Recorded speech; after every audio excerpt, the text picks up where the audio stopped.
Facebook দুই ধরনের video বেশি ফর ইউতে নেয়, বেশি ভাইরাল করে, বেশি রিচ দেয়।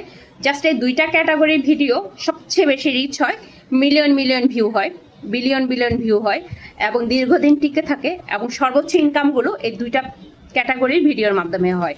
এই দুইটা ক্যাটাগরির ভিডিওগুলো কি, আপনি যদি কন্টেন্ট ক্রিয়েটার হবেন চিন্তা করে থাকেন অথবা প্ল্যানিং করে থাকেন, এই দুইটার মধ্যে যে কোনো একটা ক্যাটাগরি নিয়ে আপনাকে এগিয়ে যেতে হবে।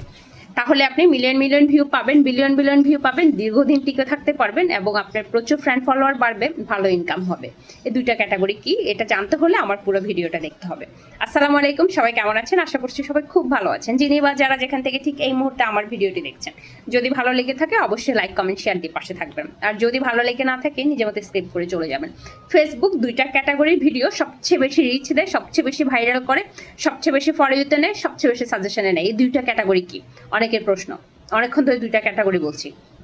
প্রথম ক্যাটাগরি হচ্ছে ফেসবুক ফানি ভিডিওগুলোকে সবচেয়ে বেশি রিচ দেয়, ফানি ভিডিওগুলো সবচেয়ে বেশি ভাইরাল করে, সবচেয়ে বেশি ফর ইউতে নেয় এবং সর্বোচ্চ ইনকামগুলো আসে কিন্তু ফেসবুকের মাধ্যমে, ফানি ভিডিও থেকে।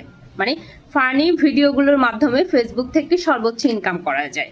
যে সকল কন্টেন্ট ক্রিয়েটাররা সবচেয়ে বেশি ইনকাম করেছেন একটু খোঁজ নিয়ে একটু অ্যানালাইজ করে দেখবেন, ওনাদের ফানি ভিডিওর কারণে সবচেয়ে বেশি ইনকাম হয়েছে।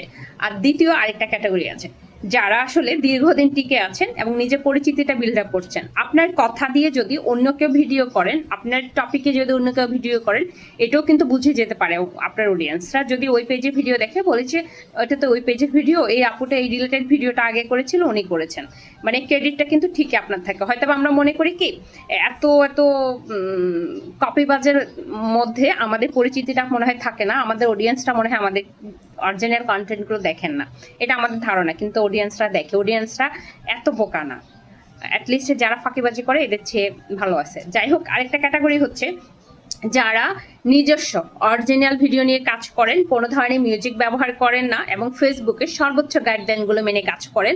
এদের ভিডিওগুলো ফেসবুক ফানি ভিডিওর পরে সবচেয়ে বেশি রিচ নেয়, এদের ভিডিওগুলো সবচেয়ে বেশি ভাইরাল করে ফানি ভিডিওর পরে। মানে সেকেন্ড ক্যাটাগরিতে এই ভিডিওগুলো বেশি রিচ হয়, এই ভিডিওগুলো বেশি ভাইরাল করে এবং এই মানুষগুলো নিজের পরিচিতি নিয়ে অনেকদিন টিকে থাকতে পারে।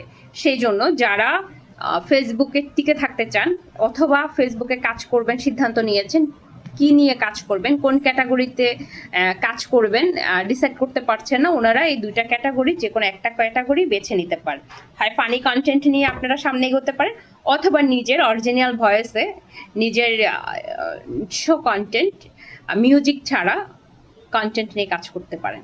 ধন্যবাদ সবাইকে, ভালো থাকুন। ফেসবুক দুইটা ক্যাটাগরির ভিডিও সবচেয়ে বেশি রিচ করে এবং বিলিয়ন বিলিয়ন ভিউ আনে। প্রথম ক্যাটাগরি হচ্ছে ফানি ভিডিও, দ্বিতীয় ক্যাটাগরি হচ্ছে অরিজিনাল ভিডিও।